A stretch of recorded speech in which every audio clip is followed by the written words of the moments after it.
Hi friends, welcome back to my channel. ഇന്ന് ഞാൻ വന്നിട്ടുള്ളത് ചെറിയൊരു കേക്ക് വ്ലോഗ് ആയിട്ടാണ്. കൂടാതെ കുറച്ച് വിശേഷങ്ങളൊക്കെ നിങ്ങളുമായിട്ട് ഷെയർ ചെയ്യാനുണ്ട് കേട്ടോ. അപ്പോൾ നമുക്ക് വീഡിയോയിലിട്ട് പോവാം.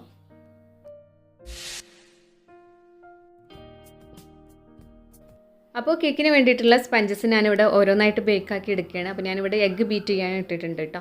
പിന്നെ ഞാൻ മുന്നത്തെ വ്ളോഗിലൊക്കെ കാണിച്ചിട്ടുണ്ട് സ്റ്റാൻഡ് ബീറ്ററാണ് ഞാൻ യൂസ് ചെയ്യാറുള്ളത് എന്നുള്ളത്. അപ്പോൾ ഹാൻഡ് ബീറ്ററും സ്റ്റാൻഡ് ബീറ്ററും തമ്മിലുള്ള വ്യത്യാസം എന്താണെന്ന് വെച്ച് കഴിഞ്ഞാൽ നമ്മളിപ്പോൾ 1 kg ബാറ്റർ ഉണ്ടാക്കുകയാണെങ്കിൽ ഹാൻഡ് ബീറ്ററിൽ 4 എഗ്ഗ് എടുത്തു കഴിഞ്ഞാൽ 1 kg ബാറ്ററും അതൊന്നും കൂടി പൊങ്ങിയിട്ടൊക്കെ നമുക്കിപ്പോൾ കുറച്ചൊരു ഹൈറ്റുള്ള കേക്കൊക്കെ ആയിട്ട് കിട്ടും. അത് 3 എഗ്ഗ് വെച്ചിട്ടും 4 എഗ്ഗ് വെച്ചിട്ട് ചെയ്യണവരുണ്ട്. അപ്പോൾ ആ ഒരു സ്റ്റാൻഡ് ബീറ്റർ യൂസ് ചെയ്തിട്ടുള്ളവർ, ഹാൻഡ് ബീറ്റർ യൂസ് ചെയ്തിട്ടുള്ളവരൊക്കെ ഈ സ്റ്റാൻഡ് ബീറ്ററിലേക്ക് മാറുന്ന സമയത്ത് അവർക്ക് കേക്ക് ഫ്ലോപ്പായി പോവാറുണ്ട് എന്ന് പറഞ്ഞിട്ടുണ്ട്. കുറേ പേര് എനിക്ക് കോൾ ചെയ്യാറുണ്ട്, അതുപോലെ മെസ്സേജ് ചെയ്യാറുണ്ട് കേട്ടോ. ആ ഒരു ഡൗട്ട് എന്താണ് അങ്ങനെ വന്നിട്ടുള്ളത്, ഞങ്ങൾക്ക് യൂസ് ചെയ്യാൻ അറിയാത്തതുകൊണ്ടാണോ എന്നൊക്കെ ചോദിച്ചിട്ട്. അപ്പോൾ നമ്മൾ സ്റ്റാൻഡ് ബീറ്റർ യൂസ് ചെയ്തിട്ടാണ് ചെയ്യണമെന്നുണ്ടെങ്കിൽ 1 kgക്ക് 3 എഗ്ഗ് എടുക്കാവുള്ളൂ കേട്ടോ. 1 kgക്ക് 4 എഗ്ഗ് എടുത്തു കഴിഞ്ഞ് കഴിഞ്ഞാൽ എഗ്ഗിൻ്റെ മിക്സ്, അതായത് എഗ്ഗ് നന്നായിട്ട് പൊങ്ങി വരും. സാധാരണ ബീറ്ററിനേക്കാളും ഡബിളായിട്ട് എന്ന് പറയാം, അത്രയും പൊങ്ങി വരും. അപ്പോൾ നന്നായിട്ട് പൊങ്ങി വന്ന ഈ ഒരു എഗ്ഗിൻ്റെ മിക്സിലേക്ക് നമ്മൾ ഫ്ലോർ ഇട്ട് കഴിഞ്ഞാൽ 1 കപ്പ് ഫ്ലോറാണ് നമ്മൾ 1 kgക്ക് ഇടാമല്ലോ. അപ്പോൾ ഈ ഒരു 1 കപ്പ് ഫ്ലോർ ഇട്ട് കഴിഞ്ഞ് കഴിഞ്ഞാൽ അത് എന്താ പറയുക, എഗ്ഗിൻ്റെ മിക്സ് കൂടുതലും ഫ്ലോർ കുറവായിട്ട് വരും. അപ്പോൾ നമ്മൾ 4 എഗ്ഗ് വെച്ചിട്ടാണ് സ്റ്റാൻഡ് ബീറ്ററിൽ ചെയ്യണമെന്നുണ്ടെങ്കിൽ നമ്മൾ ഒരു 1.5 കപ്പ് ഫ്ലോർ ഇടുക. അതുപോലെ തന്നെ 3 എഗ്ഗ് വെച്ചിട്ടാണ് ചെയ്യണമെങ്കിൽ 1 കപ്പ് തന്നെ മതിയാവും കേട്ടോ.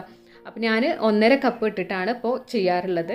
അപ്പോൾ എഗ് മിക്സ് കൂടുതലും ഫ്ലോർ കുറവായിട്ട് വരുന്ന സമയത്താണ് നമ്മൾ ബേക്കായി വരുന്ന ടൈമിൽ നന്നായിട്ട് പൊങ്ങി വന്ന കേക്ക് ചൂടാറി വരുമ്പോൾ, അതായത് പുറത്തെടുത്ത് കഴിഞ്ഞ് കഴിഞ്ഞാൽ താഴ്ന്നു പോണത് കേട്ടോ.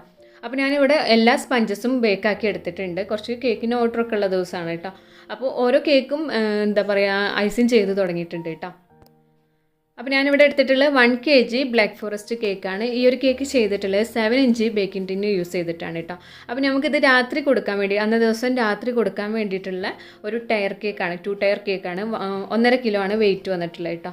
അപ്പോൾ ഇതാണ് ആ കേക്കിൻ്റെ ഫൈനൽ ലുക്ക് വന്നിട്ടുള്ളത്. അന്നത്തെ ദിവസം, അതായത് ഈ ഒരു സ്പഞ്ചൊക്കെ ഉണ്ടാക്കി അന്നത്തെ ദിവസം രാത്രി കൊടുക്കാൻ വേണ്ടിയിട്ടുള്ള കേട്ടോ ഒരു ഹൽദി കേക്കാണ്.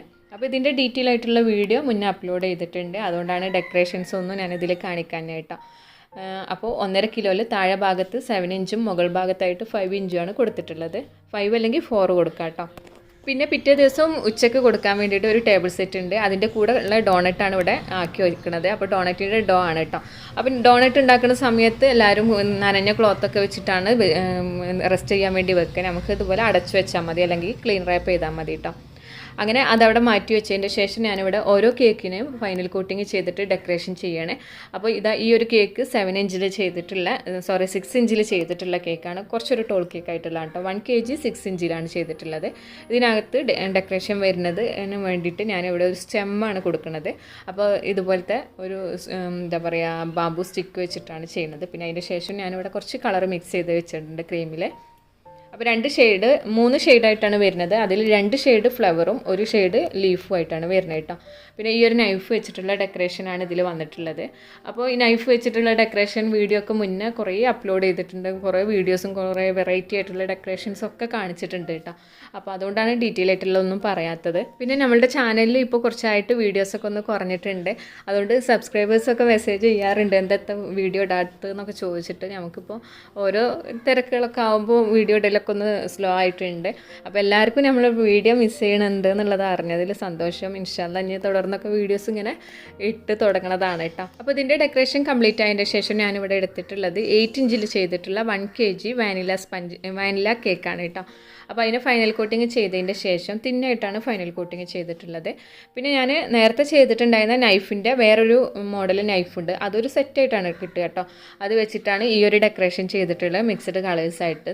അപ്പോൾ ഈ ഒരു കളറ് കിട്ടാൻ വേണ്ടിയിട്ട് ഐസ് ബ്ലൂ അതുപോലെ തന്നെ വയലറ്റ് കളറുമാണ് ചേർത്തിട്ടുണ്ടായിരുന്നത് കേട്ടോ. പിന്നെ ഇവിടെ 1.5 കിലോയിലുള്ള വാനില കേക്കാണ് എടുത്തിട്ടുള്ളത്. ഇതിൻ്റെ സെയിം ഡെക്കറേഷൻ തന്നെയാണ്, ആ ഒരു നൈഫ് വെച്ചിട്ട് തന്നെയാണ് ചെയ്തിട്ടുള്ളത്. കുറച്ച് ബീഡ്സ് ഇട്ടിട്ടുണ്ട്. പിന്നെ ഈ ഒരു കേക്ക് ചെയ്തിട്ടുണ്ടായിരുന്നത് 6 ഇഞ്ചിലാണ് കേട്ടോ. ഇനി ഞാൻ ഇവിടെ ചെയ്യണത് 7 ഇഞ്ചിൽ ചെയ്തിട്ടുള്ള വാനില കേക്ക് തന്നെയാണ്. ഇത് 7 ഇഞ്ചിലാണ് ചെയ്തിട്ടുള്ളത്. ഐസ് ബ്ലൂ ആണ് പുറത്ത് കൊടുത്തിട്ടുള്ള കളർ. അപ്പോൾ ഇതുപോലെ ക്രാക്ക് പിന്നെ അതുപോലെ തിന്നായിട്ടുള്ള ഐസിങ് ചെയ്യുന്ന സമയത്തൊക്കെ നമ്മൾ പിറ്റേ ദിവസം എടുത്തു കഴിഞ്ഞ് കഴിഞ്ഞാൽ ചെറുതായിട്ടൊക്കെ ഇങ്ങനെ സ്കിന്ന് കാണുമല്ലോ. അപ്പോൾ ആ ഒരു കാണുന്നത് നമുക്കൊന്ന് ഹൈഡ് ചെയ്യാൻ വേണ്ടിയിട്ട് ഇതുപോലത്തെ ഡെക്കറേഷനൊക്കെ യൂസ് ചെയ്യാം കേട്ടോ. കണ്ടോ, കുറച്ച് ക്രീം എടുത്തിട്ട് അതിലിങ്ങനെ നൈഫ് വെച്ചിട്ടുള്ള ഒരു ഡെക്കറേഷൻ കൊടുത്തു കഴിഞ്ഞാൽ ആ ഒരു സ്കിന്ന് കാണുന്നതും അതുപോലെ ക്രാക്ക് വന്നതൊക്കെ ഒന്ന് ഹൈഡ് ചെയ്യാൻ കഴിയും. ഇപ്പോൾ ഈ ഭാഗത്തൊക്കെ നമ്മൾക്കിപ്പോൾ ക്രീം കുറവായതുകൊണ്ടാണ് ഈ ഒരു സ്കിന്നൊക്കെ കാണുന്നത് കേട്ടോ. അപ്പോൾ വാനില കേക്ക് ആകുമ്പോൾ നമ്മൾ ഒരുപാട് ക്രീമൊന്നും അപ്ലൈ ചെയ്ത് കൊടുക്കേണ്ട ആവശ്യമില്ലല്ലോ. വാനില കേക്ക് സാധാരണ കേക്കിനേക്കാളും കുറച്ച് റേറ്റ് കുറഞ്ഞിട്ടുള്ള കേക്കാണ്. അപ്പോൾ അതാ ഈ ഒരു ഡെക്കറേഷൻ ഇവിടെ കൊടുത്തിട്ടുണ്ട്. പിന്നെ ചെറുതായിട്ടൊരു പിങ്ക് ഷെയ്ഡും കൂടി ഇതിൽ വന്നിട്ടുണ്ട് കേട്ടോ. പിങ്ക് കളറും കൂടി മിക്സ് ചെയ്തിട്ട് ഇതുപോലെ ഒന്ന് നൈഫ് വെച്ചിട്ട് ഒരു ഡെക്കറേഷൻ കൊടുക്കാം. പിന്നെ വേണമെന്നുണ്ടെങ്കിൽ ഇതിൽ നമുക്ക് സ്പോഞ്ച് വെച്ചിട്ടും ഈ ഡെക്കറേഷൻ ചെയ്യാം കേട്ടോ. ഈ നൈഫ് തന്നെ വേണമെന്നില്ല, സ്പോഞ്ച് യൂസ് ചെയ്യാം. അപ്പോൾ ഈ ഒരു ലൈറ്റ് പിങ്ക് ഷെയ്ഡും കൂടി ഇതിനകത്ത് കൊടുക്കുന്നുണ്ട്. ഇതിന് ഒന്നും കൂടി ഒരു ഭംഗി തോന്നാൻ വേണ്ടിയിട്ട് കുറച്ച് സിൽവർ ലീവ്സും അതുപോലെ തന്നെ ഗോൾഡൻ പേൾസൊക്കെ ഇട്ട് കൊടുക്കുന്നുണ്ട്. വൈറ്റ് കളറിലും ഗോൾഡൻ മിക്സ്ഡ് കളേഴ്സൊക്കെ ആക്കിയിട്ട് കൊടുക്കാം കേട്ടോ. അപ്പോൾ ഇതാണ് കേക്കിൻ്റെ ഫൈനൽ ലുക്ക് വന്നിട്ടുള്ളത്. ഇനി നെയിമൊക്കെ നമുക്ക് ഫോണ്ടൻറ്റിൽ എഴുതി കൊടുക്കാനുള്ളതാണ് കേട്ടോ. അവർക്ക് ഡെക്കറേഷൻ കഴിഞ്ഞതിൻ്റെ ശേഷം ലാസ്റ്റ് വെച്ച് കൊടുക്കുക, അല്ലാന്നുണ്ടെങ്കിൽ അപ്പം തന്നെ ചെയ്തിട്ട് ഫ്രിഡ്ജിൽ വെക്കുക. ടോപ്പിൽ വെച്ചിട്ടുള്ള ഫോണ്ടൻറ്റ് വർക്കൊന്നും വീണ് പോകുന്നില്ല കേട്ടോ. അപ്പോൾ എല്ലാ കേക്കും ഇവിടെ സെറ്റാക്കിയിട്ട് ഫ്രിഡ്ജിൽ വെച്ചിട്ടുണ്ട്. ഇനി നമുക്കിത് ഡെലിവറി ചെയ്യാൻ ടൈമിൽ ഫോട്ടോ എടുത്തിട്ട് പാക്ക് ചെയ്യുകയാണ് ചെയ്യണത് കേട്ടോ. അന്നത്തെ ദിവസം എനിക്ക് ഒരു ചെറിയൊരു മീറ്റപ്പ് കൂടി ഉണ്ട് കേട്ടോ. എൻ്റെ ഫ്രണ്ട്സ് എല്ലാവരും കൂടി ഒന്ന് കൂടണമെന്ന് വിചാരിക്കുന്നുണ്ട്. അപ്പോൾ ഈ കേക്കൊക്കെ ഡെലിവറി ചെയ്തതിൻ്റെ ശേഷം വേണം നമുക്ക് മീറ്റപ്പിന് പോകാൻ വേണ്ടിയിട്ട്.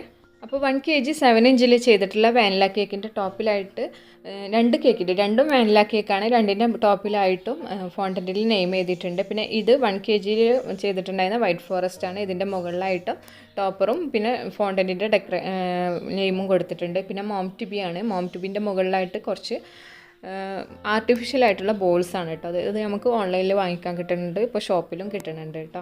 അപ്പോൾ എല്ലാ കേക്കും അതുപോലെ തന്നെ അതിൻ്റെ ടേബിൾ സെറ്റൊക്കെ ഇവിടെ റെഡിയാക്കി പാക്ക് ചെയ്ത് വെച്ചിട്ടുണ്ട്. ഇനി നമ്മൾ വണ്ടി ഏൽപ്പിച്ചിട്ടുണ്ട് കേട്ടോ. വണ്ടി വന്നതിൻ്റെ ശേഷം അത് വണ്ടിയിൽ കൊണ്ടുപോയിട്ട് അവരെന്നെ കൊണ്ടുപോകും. കറക്റ്റ് ടൈമിന് ഡെലിവറി ചെയ്യണം കേട്ടോ. അത് കഴിഞ്ഞതിൻ്റെ ശേഷം ഞങ്ങളിപ്പോൾ ഇവിടെ ഫ്രണ്ട്സ് എല്ലാവരും കൂടി ഒന്ന് ഒത്തുകൂടാന്ന് വെച്ചിട്ടുണ്ട്. അപ്പോൾ എല്ലാവരും കൂടി വേറൊരു ഫ്രണ്ടിൻ്റെ വീട്ടിലാണ് കൂടുന്നത് കേട്ടോ. അപ്പോൾ ഞങ്ങളിപ്പോൾ അവളെ വീട്ടിലേക്ക് പോവുകയാണ്. ഞങ്ങളിതുപോലെ ഇടയ്ക്കൊരു മീറ്റപ്പ് ചെയ്യാറുണ്ട് കേട്ടോ, കൂടെ പഠിച്ചവരെല്ലാവരും കൂടി ആയിട്ട്.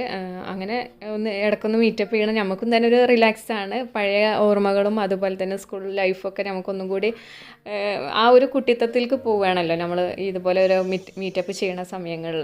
ആ ഫ്രണ്ട്ഷിപ്പ് ഒന്നും കൂടി നമുക്ക് പുതുക്കാനും അതുപോലെ അവരുമായിട്ടുള്ള കണക്ഷനൊക്കെ ഒന്നും കൂടി ഒന്ന് സ്ട്രോങ് ആക്കാനും വേണ്ടിയിട്ടൊക്കെ നമുക്ക് ഇടയ്ക്കൊരു മീറ്റപ്പ് നല്ലതാണ് കേട്ടോ. അപ്പോൾ ഞങ്ങൾ ഒന്നിച്ച് കൂടുക എന്ന് പറഞ്ഞു കഴിഞ്ഞാൽ ഒരുപാട് പേരൊന്നുമില്ല, കുറച്ച് പേരേ ഉള്ളൂ, 3-4 പേരെന്നെ ഉള്ളൂ കേട്ടോ. അപ്പോൾ ഒന്നിച്ചിട്ട് എല്ലാവരും കൂടിയുള്ള മീറ്റപ്പൊക്കെ വരാൻ പോകുന്നുണ്ട്. അപ്പോൾ അതിനിടയ്ക്ക് നമ്മൾ കഴിയുന്നവരെല്ലാവരും കൂടി ഫ്രീ ആവുന്ന സമയങ്ങളിൽ ഒന്ന് മീറ്റ് ചെയ്യണതാണ് കേട്ടോ. അപ്പോൾ ഒരാൾക്ക് ചെറിയ കുട്ടിയാണ്, അപ്പോൾ അവിടെ ആ കുട്ടീനെറ്റാണ് വന്നിട്ടുണ്ടായിരുന്നത് കേട്ടോ. അപ്പോൾ നമ്മൾ ഇതുപോലെ ഫ്രണ്ടിൻ്റെ വീട്ടിൽ അസ്മ എന്ന് പറയുന്ന ഫ്രണ്ടിൻ്റെ വീട്ടിലാണ് ഞങ്ങൾ കൂടിയിട്ടുണ്ടായിരുന്നത്. അവളുടെ വീട്ടിൽ അത്യാവശ്യം നല്ല ചെടിയുണ്ട് കേട്ടോ. അത് അവളെ ഉമ്മ നോക്കണ ചെടിയാണ്. പിന്നെ ഇവളും ചെടിനോടൊക്കെ കൂടുതലൊരു ഇൻട്രസ്റ്റ് ഉള്ള ആളാണ്. അപ്പോൾ ഞാൻ അവിടുന്ന് കുറച്ച് ചെടിയൊക്കെ പറിച്ചിട്ടുണ്ട്. പിന്നെ എനിക്ക് ചെടിനോട് അത്ര ഇൻട്രസ്റ്റ് ഒന്നുമില്ല കേട്ടോ. അതിന് നമുക്കത് കൊണ്ടു നടക്കാനൊക്കെ ടൈമൊക്കെ വേണമല്ലോ. അപ്പോൾ എൻ്റെ ഉപ്പ ചെടിയൊക്കെ നന്നായിട്ട് നോക്കുന്ന ആളാണ്. അപ്പോൾ ഉപ്പാക്ക് കൊണ്ടുപോയി കൊടുക്കാമെന്ന് വിചാരിച്ചിട്ട് കുറച്ച് ചെടിയൊക്കെ വാങ്ങിച്ചു. എന്നിട്ട് ഇതാ ഞങ്ങളിപ്പോൾ അവിടുന്ന് പോരുകയാണ് കേട്ടോ. അന്നത്തെ ദിവസം വൈകിട്ട് വരെ ഞങ്ങൾ അവിടെ തന്നെ ആയിരുന്നു. പിന്നെ മക്കളൊക്കെ സ്കൂളിൽ വരുന്ന ടൈം ആവാനായിട്ടുണ്ടായിരുന്നു. അപ്പോൾ അവിടുന്ന് എല്ലാവരും കൂടി പിരിയാണ് ചെയ്യണത് കേട്ടോ. അപ്പോൾ ഇടയ്ക്ക് ഇതുപോലെ മീറ്റ് ചെയ്യുമ്പോഴൊക്കെ നമുക്കൊരു സന്തോഷമാണ്. പഴയ ഓർമ്മകളൊക്കെ ഒന്നായിട്ട് നല്ല ആ ഒരു കുട്ടിത്തത്തിലേക്ക് പോവുകയാണ് ചെയ്യുക കേട്ടോ. അപ്പോൾ ഇത്രയാണ് ഇന്നത്തെ വിശേഷങ്ങളൊക്കെ വന്നിട്ടുള്ളത്. അപ്പോൾ നിങ്ങൾക്ക് ഈ ഒരു വീഡിയോ ഇഷ്ടമായിക്കിടുന്നുണ്ടെങ്കിൽ എന്തായാലും ലൈക്ക് ചെയ്യാനും ഷെയർ ചെയ്യാനും മറക്കരുത്. അതുപോലെ ചാനൽ സബ്സ്ക്രൈബ് ചെയ്യാതെ കാണുന്നവർ ചാനലൊന്ന് സബ്സ്ക്രൈബ് ചെയ്യുക, സപ്പോർട്ട് ചെയ്യുക. പിന്നെ എൻ്റെ ഇൻസ്റ്റാഗ്രാം പേജ് ഫോളോ ചെയ്യാത്തവർ ഇതിൻ്റെ കൂടെ തന്നെ ഒന്ന് ഫോളോ ചെയ്ത് സപ്പോർട്ട് ചെയ്യണം കേട്ടോ. എന്തെങ്കിലും ഡൗട്ട്സൊക്കെ ഉണ്ടെന്നുണ്ടെങ്കിൽ ഇൻസ്റ്റാഗ്രാമിൽ മെസ്സേജ് ചെയ്യുക, ക്ലിയർ ചെയ്ത് തരുന്നതാണ്. അപ്പോൾ നമുക്ക് പുതിയൊരു വീഡിയോയിൽ പുതിയ ഡെക്കറേഷൻസും വിശേഷങ്ങളൊക്കെ ആയിട്ട് കാണാം. താങ്ക്